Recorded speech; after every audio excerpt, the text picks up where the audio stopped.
Pope Francis, as Wyatt mentioned, may advocate for the unborn when he addresses Congress on Thursday. That historic speech comes on the heels of the fall kickoff of a nationwide pro-life campaign tomorrow. 40 Days for Life is a peaceful, prayerful approach to bringing an end to abortion.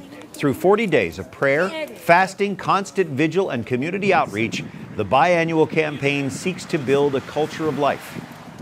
David Bereit, National Director of 40 Days for Life, is with us. David, how is it that the timing of the kickoff of the fall campaign coincides with the Pope's visit?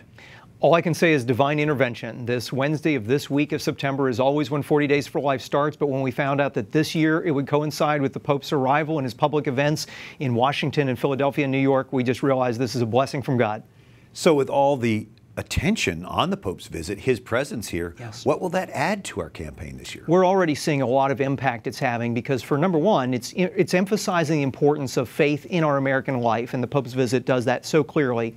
Another thing is Pope Francis, from the beginning of his pontificate, has really emphasized the marginalized, those who are the weakest and most helpless. And there's no one weaker and more helpless than innocent children in the womb and their mothers and those who've been wounded.